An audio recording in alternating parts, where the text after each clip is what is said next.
강원국의 지금 이 사람.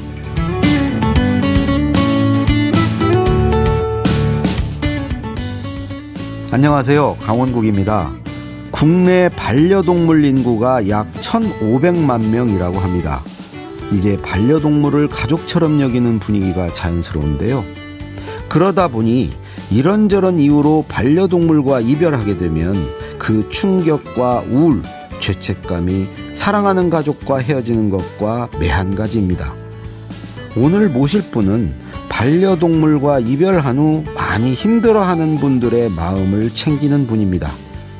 바로 펜로스 심리상담 전문가 조지훈 원장인데요. 반려동물 키우는 분들에게 많은 도움이 될 것 같습니다. 지금 만나보겠습니다.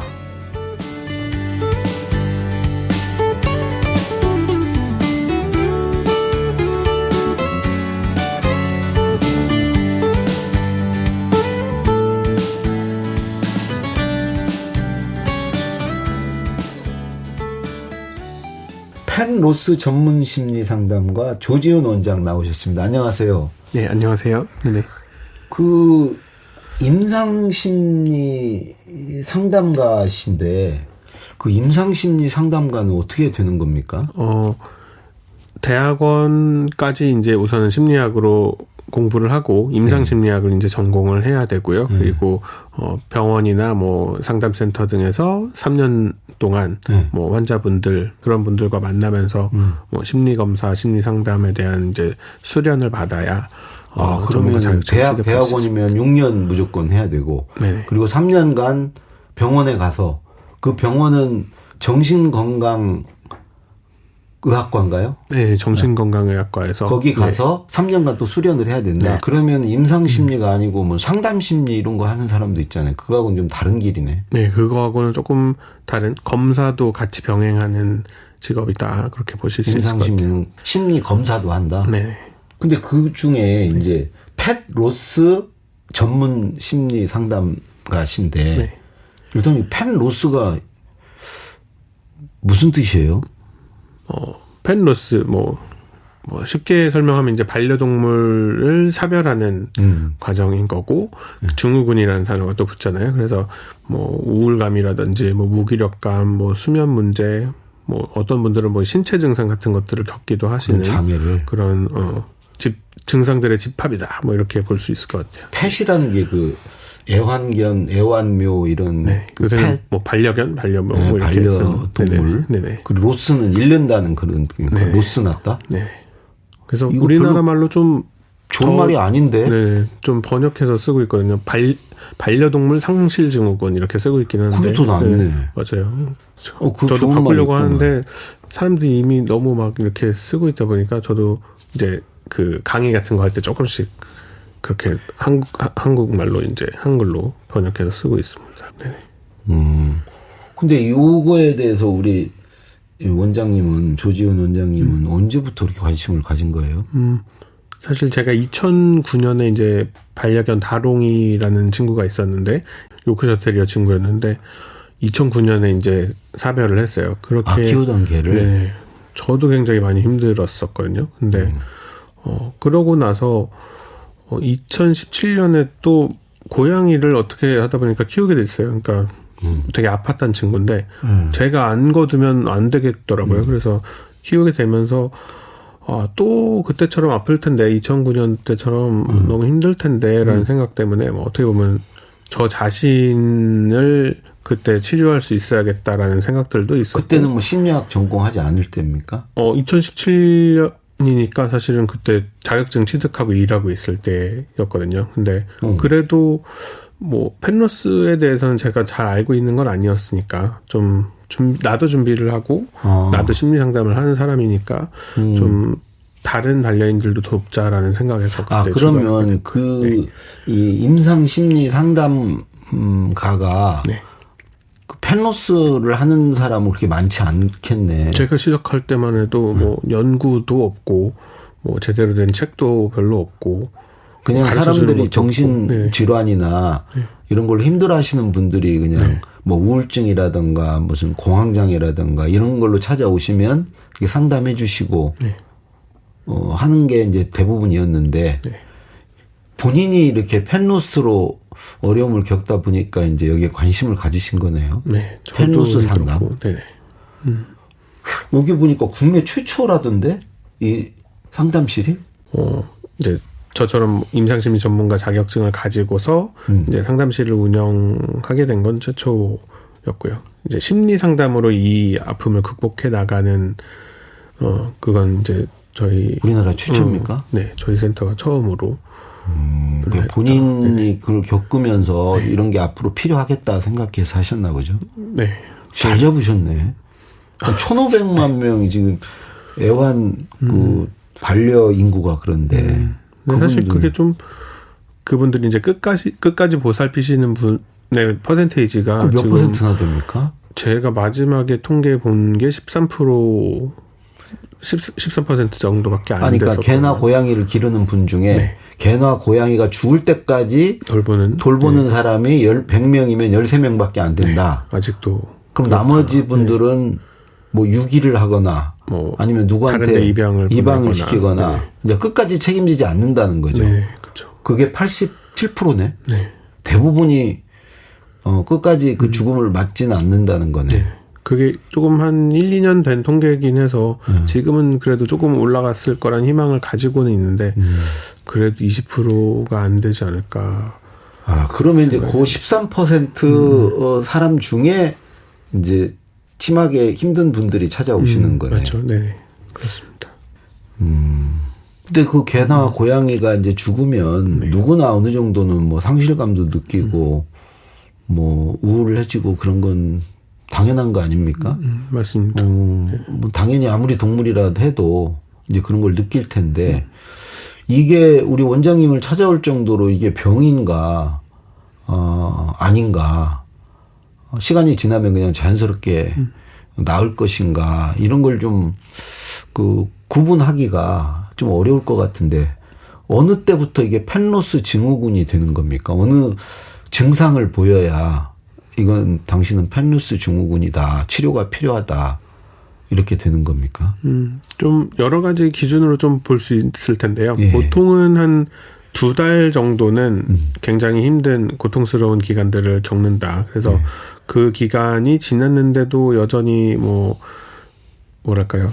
따라서 떠나고 싶다는 생각들을 한다든지, 뭐 너무 큰 죄책감이 계속 느껴진다든지, 뭐 그리움이나 공허감이 너무 크다라든지, 뭐 집착 같은 행동들, 뭐 예를 들어서 뭐 유골함을 계속 품에 안고 잔다든지, 뭐 유골함을 들고 다닌다든지 하는 그런 것들, 뭐 그런 게 2달이 넘어서도 전혀 해결되지 않는 느낌이다. 그러니까 뭐 좀 나아졌다라는 느낌조차도 들지 않는다면은 그때는 그게 좀 치료가 필요한 상황일 수도 있다. 그리고 또 뭐 우울증이라든지 뭐 공황장애라든지 뭐 PTSD라든지 이런 펜로스 증후군과 연결될 수 있는 PTSD가 네. 저거죠.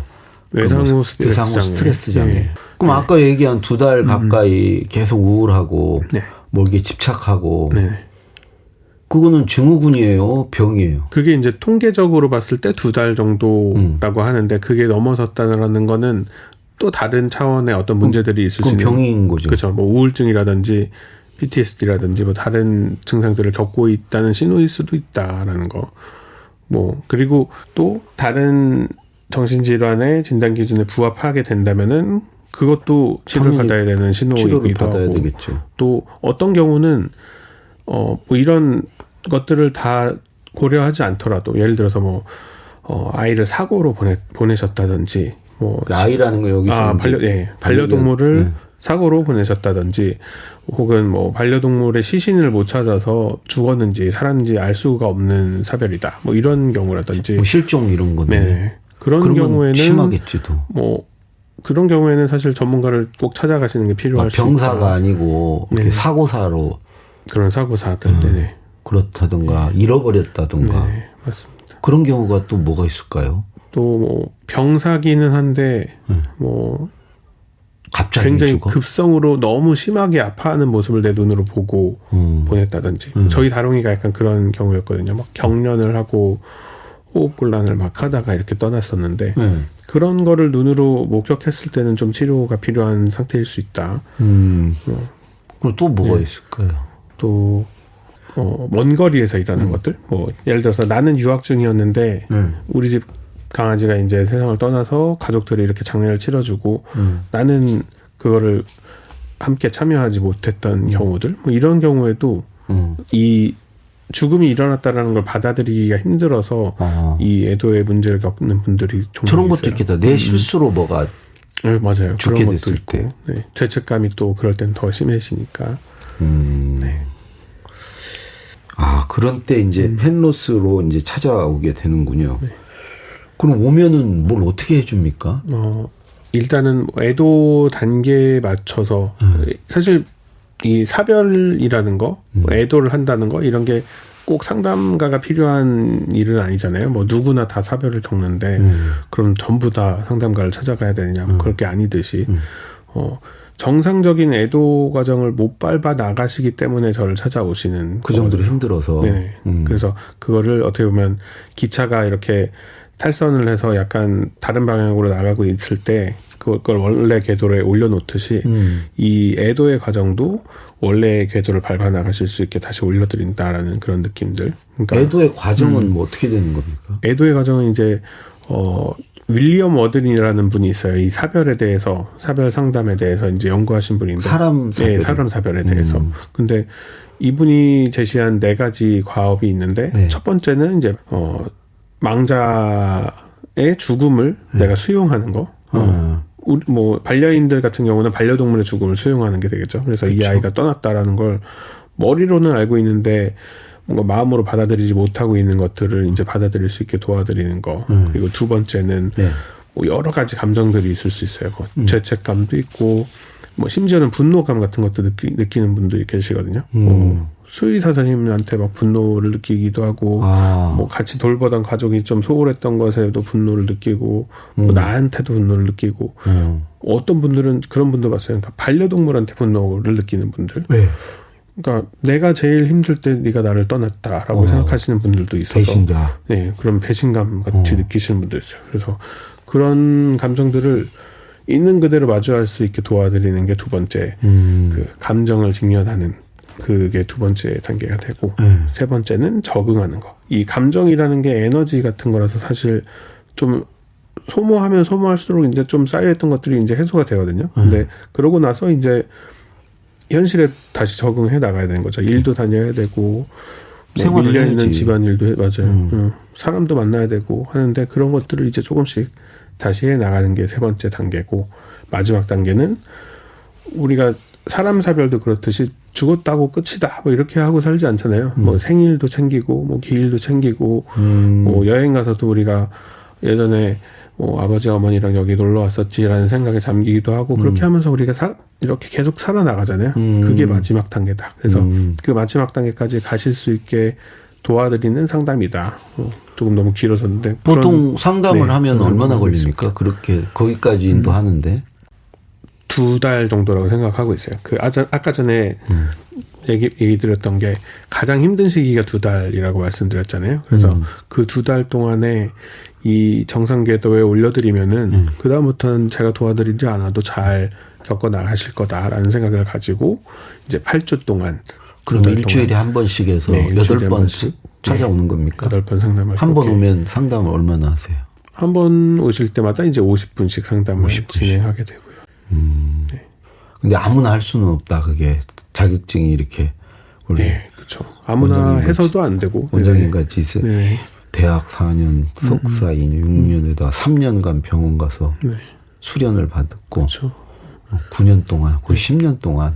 이게 또 아무나 해서는 안 되는 게 2019년에 한번 뉴스가 나왔었어요. 이 반려견이 사망했는데 이걸 묻어주러 나갔다 오겠다라고 얘기하신 이제 50대 여성분이셨는데 이 반려동물 묻어주러 간 그 저수지 근처에서 이제 좀 안타까운 선택을 하시는 일이 있으셨는데 그 정도로 어떻게 보면 이게 비전문가가 이렇게 덤벼서는 안 되는 일일 수도 있다. 그렇게 사람의 생명이 왔다 갔다. 맞아요. 네.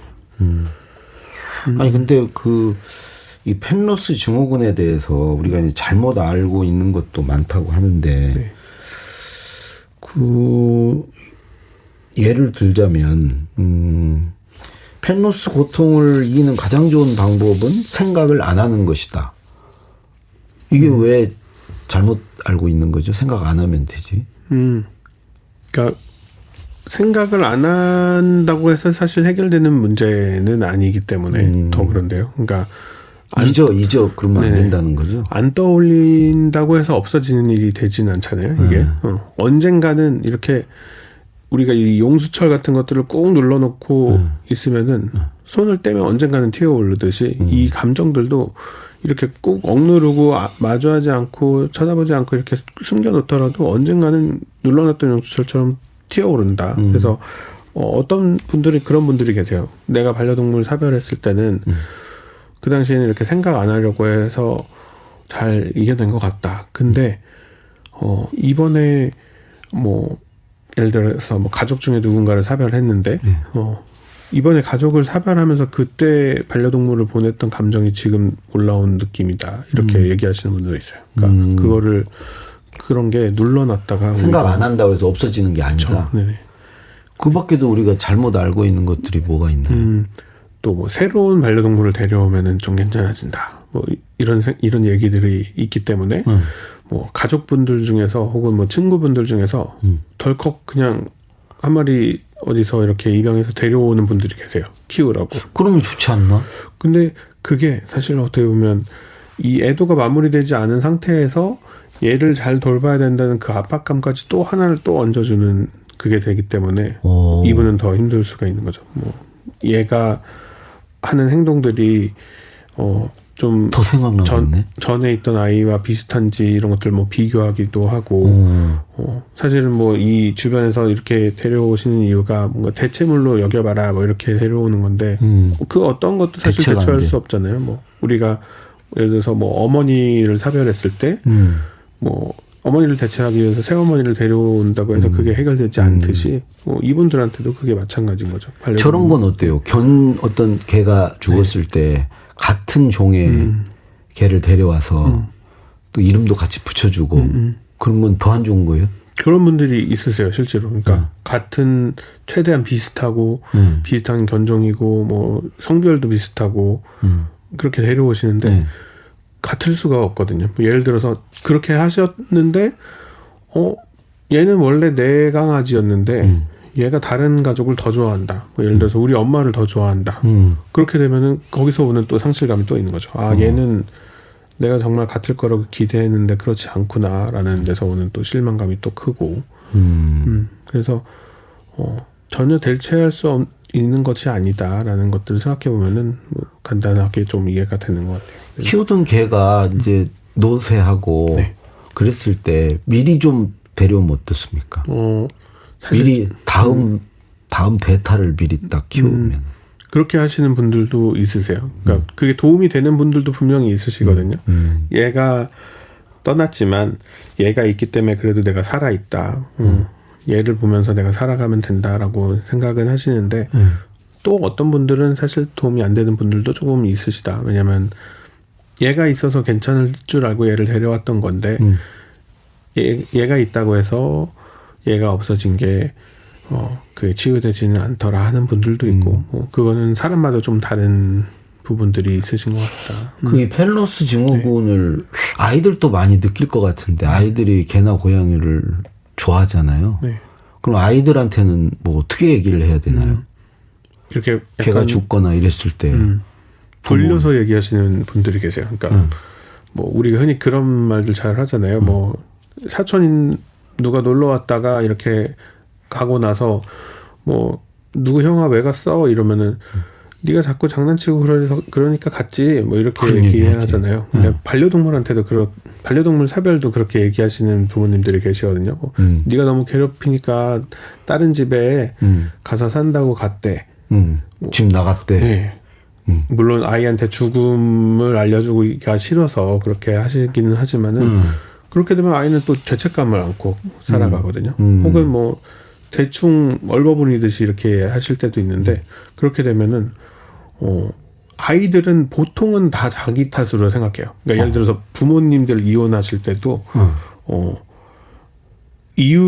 어떤 이유나 뭐 이런 것들에 대해서 잘 설명해주지 않으면은 내가 나쁜 짓해서 엄마 아빠가 따로 산다 이렇게 생각하는 아이들도 있거든요. 그래서 그거를 예방해 주려면은 아이들 눈높이에 맞춰서 이 죽음에 대해서 뭐 사후세계나 뭐 이런 것들에 대해서 좀 눈높이 맞춰서 설명해 주면 좀 도움이 된다. 아이들은 확실히 좀 어른하고는 다르거든요. 좀 탄력적이고 유연하고 그렇기 때문에 아이들이 상처는 원래 덜 받습니까? 어른보다? 네, 그렇게 해주더라도 금방 잘 극복해 나가기 때문에 좀 뭐 아이들 눈높이로 이해할 수 있는 정도로만 설명해 주시면은 충분하다. 뭐 굳이 거짓말을 하면서 이렇게 아이들을 속일 필요는 없다.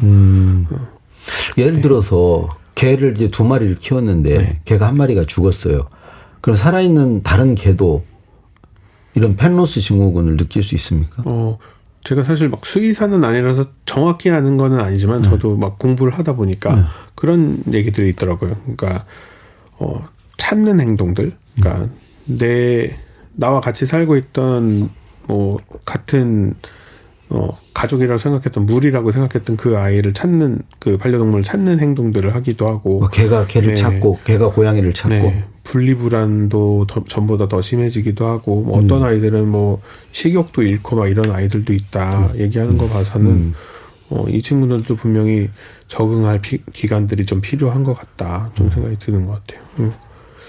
근데 너무 이게 펜로스 증후군을 막 호소를 하면 유난 떤다고. 야, 누가 네 부모가 돌아가셨냐? 뭐, 왜 이렇게 난리야? 그럴 수 있지 않습니까? 야. 그런 거에 대해서 어떻게 생각하세요? 사실 유난 떠는 거 아닙니까? 사실, 어떻게 보면은, 이해하기가 되게 어렵게 느껴지잖아요. 저 사람이 왜 동물을 잃어버린 거하고 저렇게 힘들어 할까라고 생각이 드는데, 동물이라는 이 프레임을 갖고 보면은 정말 이해가 안 갈 수밖에 없거든요. 왜냐면은 이제 제가 항상 하는 말이 이거는 안 키워보신 분들도 모르지만 키워도 보내지 않아 본 사람은 또 모르는 거다. 근데 그렇게 보내본 사람이 13%밖에 그렇죠. 안 된다며. 그래서 제가 항상 드리는 말씀이 동물을 보냈다고 생각하지 말고 가족을 보냈다고 생각하면은 이해가 편하다. 이해하기도 쉽고 공감할 수 있다. 뭐 예를 들어서 정말 뭐 자식같이 키운다. 막 이렇게 얘기들 많이 하잖아요. 자식처럼 키운다. 요즘 뭐 그런 거 같던데. 병원도 가고 뭐 먹을 거 다 만들어 먹이고 옷 입히고 막. 근데 그 사람은 반려동물을 잃어버린 게 아니라 그 사람은 자식을 잃어버린 거다라고 생각하면은 우리가 되게 이해하기가 편해진다. 저 사람한테는 반려동물이 자식이었으니까라는 생각을 가지면은 사실 이해 못할 것도 없는 일이다. 그렇게 좀 보실 수 있을 것 같아요. 이 죽은 아이, 그러니까 뭐 고양이나 개에 뭐를 이렇게 만들어서 보관한다면서요. 네. 그런 건 도움이 됩니까? 유골함을 보관하시는 분들도 있고 이렇게 스톤 형태로 가공해서 보관하시는 분들도 있어요. 그게 이제 유골함 같은 경우는 집에 두거나 온도가 잘 안 맞거나 그러면 이제 썩으니까.